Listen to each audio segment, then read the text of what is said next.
Boa noite, este é o Fala Bahia pela TV Salvador. Confira comigo os destaques de hoje.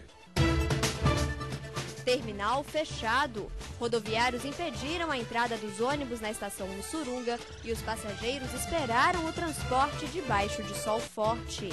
Produção em massa. Mais de 100 mil pés de maconha foram localizados pela polícia em Camaquã, no sul do estado. E você vai ver também... No quadro Fala Doutor de hoje, você vai saber como prevenir ressaca e dor de cabeça, principalmente nessa época do ano. O entrevistado é o Dr. Valdir Rodrigues, que é neurologista. Tudo isso mais uma blitz na Estrada Velha do aeroporto e as dicas de cultura agora no Fala Bahia com Emerson José. Está começando mais um Fala Bahia. Hoje é quinta-feira, dia 22 de dezembro.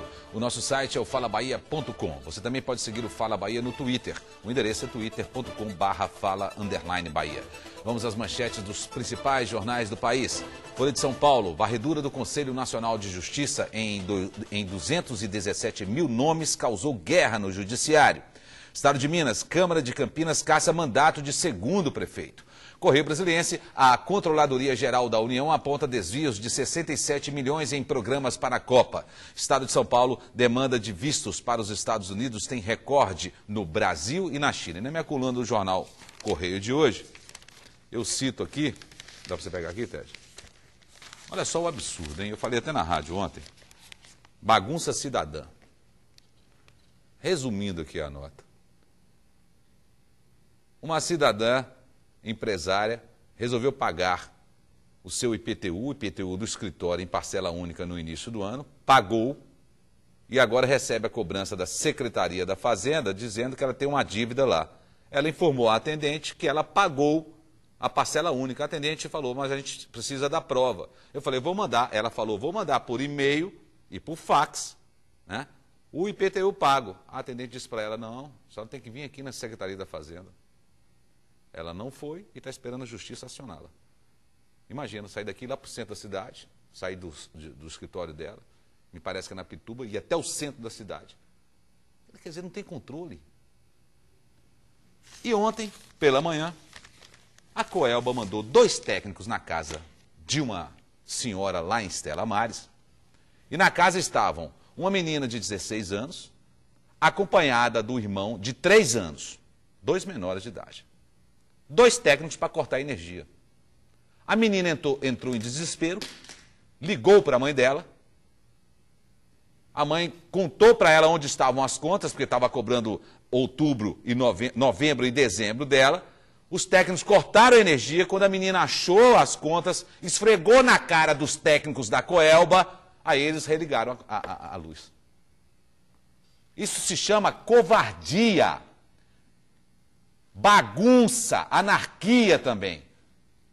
Quer dizer que a Coelba não sabe quem pagou conta e quem não pagou? Tem que mostrar o recibo todo dia? A Coelba tem técnico suficiente para ir em todas as casas? Tem técnicos suficientes? Não tem controle nenhum. Eu queria ver se cortava alguma energia desses prédios chiques aqui do Campo Grande, Corredor da Vitória, Itaigara. Aí eu quero ver se a Coelba faz isso. Aí eu queria ver se tem essa coragem. Mas não tem, né? O microfone está aqui se quiser responder. Tanto a Coelba, que mandou 2 técnicos cortarem uma energia de uma casa onde tinha 2 menores, e com as contas pagas, e a Secretaria da Fazenda também, quiser se explicar. O microfone está aberto. E atenção, você que recebe o Bolsa Família, o prazo para resolver pendências com relação ao cadastro termina na semana que vem. Saiba outras informações para não correr o risco de perder o benefício. Tem que fazer o recadastramento quem se inscreveu no Bolsa Família até 2009 e de lá para cá não fez a revisão dos dados ou teve alguma alteração no cadastro, como mudança de endereço, de renda ou frequência escolar e não atualizou. São mais de 30 mil famílias que precisam fazer o recadastramento até o dia 30 de dezembro. Para saber se você precisa fazer, basta olhar o extrato de pagamento que o aviso vai estar lá. O prazo não vai ser prorrogado. As famílias devem procurar o CIAS, Centro de Informação e Atendimento Social, na Rua Djalma Dutra, nas 7 Portas, ou o IPS, que fica na Avenida Joana Angélica, em Nazaré, sempre das 8 da manhã às 5 da tarde. Se o recadastramento não for feito, o benefício será bloqueado em janeiro de 2012 e cancelado em março. Outro prazo que está terminando é para quem precisa realizar o acompanhamento da saúde. O Ministério do Desenvolvimento Social prorrogou o prazo para 13 de janeiro. O secretário do Trabalho e Assistência Social, Ocimar Torres, esclareceu algumas dúvidas. Para o recadastramento, são 30 mil famílias que ainda não vieram e nós precisamos que elas venham para que ninguém fique sem receber o Bolsa Família em Salvador. São 132 mil pessoas que são de 0 a 7 anos as crianças e de 14 a 44 mulheres com idade fértil que tem que procurar fazer um preventivo. Olha, são 109 postos de saúde que estão atendendo as pessoas em Salvador. E depois lá as equipes têm já a condição de fazer o lançamento desses dados. O extrato demonstra se aquela família precisa de fazer alguma atualização. E na Caixa Econômica, nas lotéricas, onde a pessoa for, o beneficiário for, ela tem esse extrato e lá vai estar expresso a obrigatoriedade da atualização. Já no mês seguinte vai haver um bloqueio do valor e depois de 60 dias o Ministério vai cancelar esse benefício até que a pessoa possa comprovar que efetivamente está ainda nas condições de receber o Bolsa Família. Aqueles que foram cadastrados até 2009 obrigatoriamente têm que vir, a não ser que tenha já feito depois de 2009 algum tipo de recadastramento com atualização do endereço. 4 homens armados assaltaram hoje de manhã uma casa lotérica no mercado do Rio Vermelho, conhecido como Ceazinha. O grupo, que estava fortemente armado, rendeu os funcionários do estabelecimento e roubou o dinheiro dos caixas. De acordo com a polícia, as imagens das câmeras de segurança da casa lotérica capturaram a ação dos bandidos. No dia 30 de novembro, um caixa eletrônico foi explodido no Ceazinha. Essa é a cidade da Copa do Mundo. E um posto do Bradesco, que fica dentro do shopping Salvador para atender aos lojistas e funcionários, foi assaltado hoje. 2 bandidos que estavam fardados com roupas de uma empresa de segurança de valores renderam o segurança do posto e conseguiram fugir. Em nota, a assessoria do shopping afirmou que os clientes não foram prejudicados. Esta é a cidade da Copa das Confederações. Rodoviários fecharam ontem a estação Mussurunga, segundo eles, em protesto contra as atitudes abusivas e as multas da Transalvador. Uma enorme fila de ônibus se formou na Avenida Paralela e, mais uma vez, a população saiu prejudicada. Sempre, né? Muitas pessoas, inclusive crianças e idosos, precisaram esperar o ônibus embaixo de sol forte. Representantes do Sindicato dos Rodoviários fizeram uma manifestação na frente da estação de transbordo de Mussurunga, fechando a entrada e a saída. Os ônibus formaram uma fila quilométrica na Avenida Paralela. Dentro da estação, somente as pessoas que queriam comprar alguma coisa ou usar os banheiros. Segundo um dos diretores do sindicato, o excesso de multas e o abuso de autoridade dos fiscais da Transalvador foram os motivos da manifestação. É a questão do abuso de autoridade dos prepostos da Transalvador.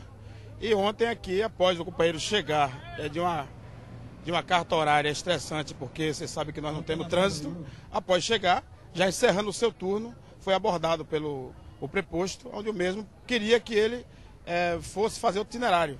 Como ele se negou, porque já estava cansado e já tinha terminado, e tinha outros veículos que podiam fazer esse itinerário, simplesmente ele tomou o ROV, né, que já é uma multa de R$400, e aplicou uma multa ao companheiro. E daí gerou uma série de problemas, além desse cidadão já vir maltratando aqui os companheiros há mais de ano aqui dentro da estação. Um problema específico com um fiscal ou existem outros problemas com a fiscalização da Transalvador em relação aos rodoviários? A questão das multas existe generalizada. É uma coisa fora de série. Você pode ver que nós temos multa, foco sensor, nós temos aí quebra-molas excessivos e eles querem que a gente faça a coisa como manda. Mas quando a gente faz, você pode ver, andar um ônibus atrás do outro não tem como. Aí é aquela coisa, um manda puxar para frente, o outro que está lá adiante multa. Então o nosso papel aqui é esse, você pode analisar que uma multa dessa custa de R$400 a R$800. Se dá 3 multas a um companheiro, ele vai passar fome. E nós estamos pagando abusivamente e excessivamente multas da fiscalização por parte da Transalvador. Os usuários ficaram no sol e se sentiram prejudicados. Estamos aqui no sol com a criança, tomando esse sol, esperando o transporte que eu poderia estar dentro da estação. Então isso é prejudicial a nós, que que pagamos. Se ele tiver de fazer alguma manifestação, ele também vai à imprensa e procure o seu direito, mas não prejudicando a nós que somos usuários. Com certeza, a gente está sendo atrapalhado, todos nós, né? Principalmente eu, que estou com a minha mãe idosa, tá ali esperando, tadinha de hoje, já fazia tempo, os ônibus estão passando aqui, mas já passa cheio, porque está enchendo ali. Aí eu que tenho que ficar com ela, correndo para lá e para cá, atrás de onde pegar o ônibus, desorganizou tudo, né? Eu tenho um compromisso com uma cliente lá em Itapuã para trabalhar, tá lá aguardando e tem que aguardar o que vai fazer. Tem que ser a vontade do povo aí, né? Eu não sou contra eles fazer reivindicações dele, mas realmente atrapalha o transeunte a trabalhar. Nossa equipe veio até aqui, esse posto da fiscalização que fica dentro da estação Mussurunga. Mas encontramos a porta fechada e ninguém para nos atender.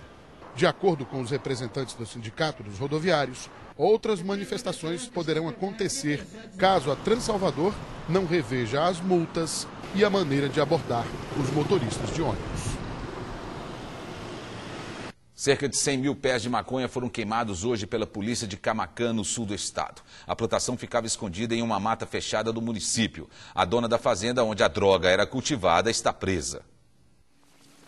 A fazenda Boa Esperança fica a 25 quilômetros de Camaquã. O acesso à plantação é difícil por causa da mata fechada. Só depois de uma longa caminhada, a polícia conseguiu chegar ao local. Pelo tamanho da área, os peritos acreditam que sejam mais de 100 mil pés de maconha. Essas coisas acontecem na Bahia, naturalmente mais no sentido do sertão. Me surpreendeu nesse sentido, porque aqui não faz parte do ciclo da maconha, né? Nesta área demarcada com estacas de madeira estava a plantação nova. Nesta outra ficavam os viveiros para a produção de mudas de maconha. A produção funcionava de forma tão organizada que, além dos viveiros com as mudas, eles também elaboraram um sistema artesanal para captar água da chuva para fazer a irrigação. Além disso, também tinham bomba para aplicar inseticida, saco para embalar a maconha e tudo isso dentro da mata fechada. De acordo com os policiais, a cor amarelada das folhas indica que as plantas já estavam prontas para a colheita. Uma parte foi retirada pela equipe de peritos e o resto será queimado. O homem que cuidava da plantação, Erlon de Souza Dias, de 47 anos, conseguiu fugir. Ele é irmão da dona da fazenda, Vardilene de Souza Dias, de 54 anos. Ela foi presa em Eunápolis e transferida para Camaquã. Vardilene não quis dar entrevista, mas o companheiro dela disse que o responsável pela plantação é Erlon. E de quem era a droga? De Erlon, provavelmente, né? Vocês não sabiam de nada? Não sabemos de nada. O companheiro da dona da fazenda não foi preso. De acordo com a polícia, ele apenas prestou depoimento porque não tem ligação com o plantio da droga. E no próximo bloco você vai ver dicas de como evitar a dor de cabeça e ressaca. Até já!